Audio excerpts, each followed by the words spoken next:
ಹೆಬ್ಬೆಳಲು Shri Chakramata YouTube channel ವೀಕ್ಷಕರಿಗೆ ನನ್ನ ಹೃತ್ಪೂರ್ವಕ ನಮಸ್ಕಾರಗಳು. ಸುಭಾಷಿತ: ತನ್ನ ನಿಂದನೆಯನ್ನು ಕೇಳಿದ ನಂತರವೂ ಶಾಂತವಾಗಿರುವ ವ್ಯಕ್ತಿ ಇಡೀ ಜಗತ್ತನ್ನೇ ಗೆಲ್ಲುತ್ತಾನೆ. ಇವತ್ತು ನಾವು ದಿನಪಂಚಾಂಗಕ್ಕಿಂತ ಮುಂಚೆ ಕಾಲದ ಬಗ್ಗೆ ತಿಳ್ಕೊಳ್ಳೋಣ. ಕಂಸನಿಗೆ ತಿಳಿದಿತ್ತು ದೇವಕಿ ಮತ್ತು ವಸುದೇವರ 8ನೇ ಮಗನೇ ತನ್ನ ಅಂತ್ಯಕ್ಕೆ ಕಾರಣವಾಗುತ್ತಾನೆ ಎಂದು. ಆದರೂ ಅವನು ತನ್ನ ಸಹೋದರಿ ಮತ್ತು ಭಾವನನ್ನು ಕೊಲ್ಲಲಿಲ್ಲ. ಅವನನ್ನು ಕಾರಾಗೃಹದಲ್ಲಿ ಬಂಧಿಸಿದನು. ಕಂಸನು ತಿಳಿದಿದ್ದ ಇದು ನಡೆಯುವುದು ನಿಶ್ಚಿತ. ಆದರೂ ತನ್ನ ಶಕ್ತಿಯ ಮೇಲೆ ಅವನಿಗೆ ಅಹಂಕಾರ ಇತ್ತು. ತಾನು ಕಾಲಕ್ಕಿಂತ ದೊಡ್ಡವನು ಎಂದು ಭಾವಿಸಿ ತನ್ನ ಮರಣವನ್ನೇ ಗೆಲ್ಲಬಹುದು ಎಂದುಕೊಂಡನು. ಆದರೆ ಕೊನೆಗೆ ಏನೂ ಮಾಡಲಾರದೆ ಕಾಲದ ಒತ್ತಿಗೆ ಸಿಲುಕಿದನು. ಜನಕರ ಸಭೆಯಲ್ಲಿ ಸ್ವಯಂವರ ಸಮಯದಲ್ಲಿ ರಾಮನು ಶಿವನ ಧನುಸ್ಸನ್ನು ಮುರಿದಾಗ ರಾವಣನಿಗೆ ತಿಳಿಯಿತು ತನ್ನನ್ನು ಸಂಹರಿಸಲು ಅವತಾರವಾಗಿದ್ದಾನೆ ಎಂದು. ಪಂಚವಟಿಯಲ್ಲಿ ಅವನು ಅಪಹರಿಸಿದ ಸೀತೆಯ ನಿಜವಾದ ಸೀತೆಯಲ್ಲ, ಪ್ರತಿಬಿಂಬ ಮಾತ್ರ ಎಂದು ಕೂಡ ಅವನಿಗೆ ಗೊತ್ತಿತ್ತು. ರಾಮನು ಲೀಲೆಯನ್ನು ಪ್ರದರ್ಶಿಸಲು ನಿಜವಾದ ಸೀತೆಯನ್ನು ಅಗ್ನಿಗೆ ಒಪ್ಪಿಸಿದ್ದನು ಮತ್ತು ರಾವಣ ವಧದ ನಂತರ ಅವಳನ್ನು ಮರಳಿ ಪಡೆಯುವನು ಎಂಬುದು ಅವನಿಗೆ ತಿಳಿದಿತ್ತು. ಆದರೂ ರಾವಣನು ಕಾಲದ ಪ್ರವಾಹವನ್ನು ತಡೆಯಲಿಲ್ಲ. ತನ್ನ ಅಂತ್ಯವನ್ನು ತಾನೇ ನಿಗದಿಪಡಿಸಿಕೊಂಡನು.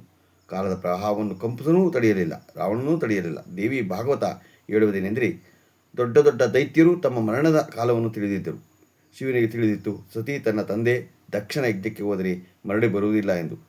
ಸತಿಗೂ ತಿಳಿದಿತ್ತು ಇದು ಕಾಲಚಕ್ರದ ಭಾಗ ಎಂದು.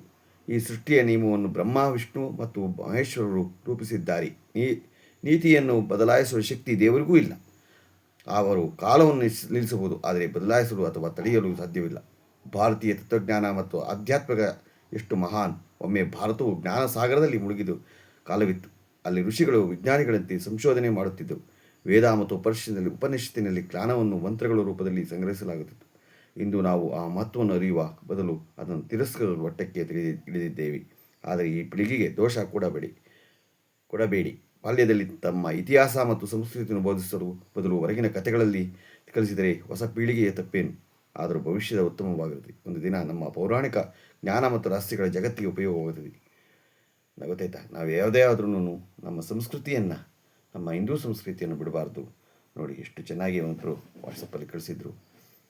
ಅದಕ್ಕೆ ನಾವು ತಿಳ್ಕೋಬೇಕು. ನಮ್ಮ ಜ್ಞಾನ ಒಂದು ಬಗ್ಗೆ ತಿಳ್ಕೋಬೇಕಾದಂದರೆ ನಮ್ಮ ಇತಿಹಾಸವನ್ನು ನಾವು ತಿಳ್ಕೊಳ್ಳೇಬೇಕು. ಯಾವುದೇ ಆಗಲಿ ನಮ್ಮ ಸಂಸ್ಕೃತಿ, ಹಿಂದೂ ಸಂಸ್ಕೃತಿ ನಾವು ಬರೀಬಾರ್ದು. ಇಂದಿನ ತಿಳ್ಕೊಂಡಾಗ ನಾವು ಮುಂದೆ ಜರುಗೋದಕ್ಕೆ ಸಾಧ್ಯ ಆಗುತ್ತೆ. ಇವತ್ತು ನಾವು ದಿನಪಂಚಾಂಗವನ್ನು ತಿಳ್ಕೊಳ್ಳೋಣ. ದಿನಾಂಕ 2/4/2026 ಗುರುವಾರ, ಶ್ರೀ ಪರಾಭವ ನಾಮ ಸಂವತ್ಸರ, ಉತ್ತರಾಯಣ, ತಿಥಿ ಪೌರ್ಣಮಿ, ಬೆಳಗ್ಗೆ 6:29, ನಕ್ಷತ್ರ ಹಸ್ತ, ಹಗಲು 4:32, ಮಳೆ ರೇವತಿ 1ನೇ ಪಾದ. ಇವತ್ತು ಚಿತ್ತ ಪೌರ್ಣಮಿ. ಇವತ್ತು 6:29 ತನಕ ಮಾತ್ರ ಇದೆ. ನಂತರ ಪಾಡ್ಯ. ರಾಹುಕಾಲ 1:59ರಿಂದ 3:31, ಗುಳಿಕಕಾಲ 9:23ರಿಂದ 10:55, ಯಮಗಂಡ ಕಾಲ 6:19ರಿಂದ 7:51. ಇವತ್ತು ಯಾರು ಹುಟ್ಟುಹಬ್ಬ ಆಚರಣೆ ಮಾಡ್ಕೊತಿದ್ದೀರೋ, ಮದುವೆಯಾದ ದಂಪತಿಗಳು ವಾರ್ಷಿಕೋತ್ಸವ ಆಚರಣೆ ಮಾಡ್ಕೊತಿರೋರಿಗೆ ನಮ್ಮ ಹೆಬ್ಬೆಳಲು ಶ್ರೀ ಚಕ್ರಮಾತಾ ಯೂಟ್ಯೂಬ್ ಚಾನಲ್ ಕಡೆಯಿಂದ ಶುಭ ಕಾಮನೆಗಳನ್ನು ತಿಳಿಸ್ತೀವಿ. ದೇವರು ಅವರಿಗೆ ಆಯುಸ್ಸು, ಆರೋಗ್ಯ, ಐಶ್ವರ್ಯ ಎಲ್ಲ ಕೊಟ್ಟು ಕಾಪಾಡಲಿ ಅಂತ ಕೇಳ್ಕೊತೀನಿ. ನಮ್ಮ ಹೆಬ್ಬೆಳಲು ಶ್ರೀ ಚಕ್ರಮಾತಾ ಯೂಟ್ಯೂಬ್ ಚಾನಲ್ ಯಾರು ಸಬ್ಸ್ಕ್ರೈಬ್ ಆಗಲು ದಯಮಾಡಿ ಸಬ್ಸ್ಕ್ರೈಬ್ ಆಗಿ, ಲೈಕ್ ಕೊಡಿ. ಇದು ನಿಮ್ಮದೇ ಚಾನಲ್ ಆಗಿರೋದ್ರಿಂದ ನಮ್ಮ ಲಿಂಕನ್ನು ಬೇರೆ ಕಡೆ ಫಾರ್ವರ್ಡ್ ಮಾಡಿ. ಏನಾದರೂ ತಪ್ಪು ಕಂಡು ಬಂದಲ್ಲಿ ನಮ್ಮ ಕಾಮೆಂಟ್ಸ್ ಬಾಕ್ಸಲ್ಲಿ ಹಾಕಿದ್ರೆ ತಿದ್ಕೊಳ್ಳೋದಕ್ಕೆ ಅನುಕೂಲ ಆಗುತ್ತೆ.